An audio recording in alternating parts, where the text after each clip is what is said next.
بسم اللہ الرحمن الرحیم۔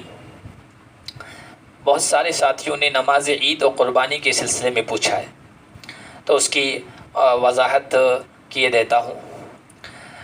ایک سوال تو یہ ہے کہ نماز عید کی جگہ چاشت کی نماز پڑھیں یا نہیں۔ دوسرا مسئلہ قربانی سے متعلق ہے، جہاں عید کی نماز نہیں پڑھی جا سکی، نہیں پڑھنے دی جا رہی ہے قانونی طور پر، تو پھر وہاں قربانی کیسے کریں؟ کیونکہ عام طور پر مسئلہ یہ ہے کہ عید کی نماز سے پہلے قربانی صحیح نہیں ہے۔ پہلے نماز کا مسئلہ لیتے ہیں۔ چاشت کی نماز عید کی نماز کا بدل نہیں ہو سکتی، اس کی جگہ نہیں لے سکتی۔ جہاں عید کی نماز پڑھنے کی اجازت ہے، قانونی طور پر کچھ ڈھیل ہے، سختی نہیں ہے، گنجائش پیدا کی جا رہی ہے، قصبات ہو، شہر ہو، تو وہاں تو عید کی نماز ہی پڑھی جائے، عید کی جگہ چاشت پر اکتفا نہ کیا جائے۔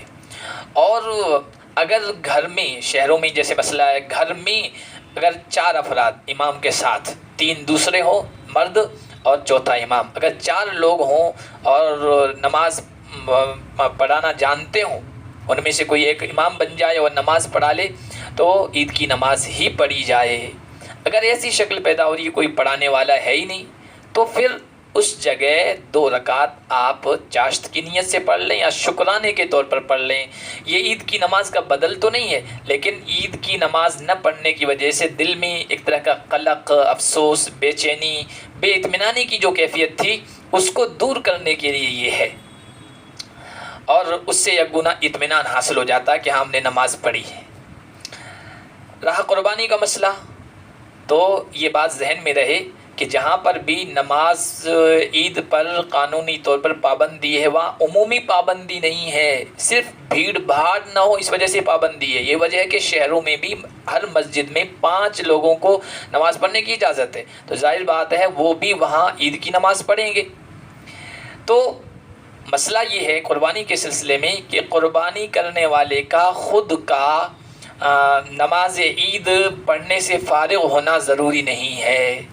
شہر میں کسی جگہ، کسی مسجد میں، کسی عیدگاہ میں اگر نماز عید پڑھ لی گئی ہے، قربانی کی نماز صلاۃ الاضحیٰ، تو اس کے بعد آپ اپنے گھر میں قربانی کر سکتے ہیں۔ یہ معلوم کر لیں شہر میں جلدی سے جلدی نماز کون سی ہے، اور وہاں سے آپ معلوم کر لیں نماز ہو چکی ہے یا نہیں، اور پھر اپنے گھر پر آپ قربانی کر سکتے ہیں، چاہے آپ نے نماز عید نہ پڑھی ہو۔ بعض جگہیں ایسی ہیں جہاں بالکل نماز ہو ہی نہیں رہی، یا تو قانون کی وجہ سے یا گاؤں والوں کے اختلاف کی وجہ سے کہ کتنے لوگ پڑھیں کتنے نہ پڑھیں، اور اس طرح اختلاف پیدا ہو رہا ہے، تو وہاں پر یہ کہہ دیا گیا کوئی نہیں پڑھے گا۔ وہاں پر مسئلہ یہ ہے کہ عید کی نماز کا جو وقت ہے، اور عید کی نماز کا وقت زوال کا وقت ہونے سے پہلے ہے۔ عید کی نماز کا وقت زوال سے پہلے ہے، زوال کے بعد عید کی نماز کا وقت ختم ہو جاتا ہے، تو زوال ہونے تک انتظار کریں، زوال کے بعد وہ حضرات قربانی کر لیں۔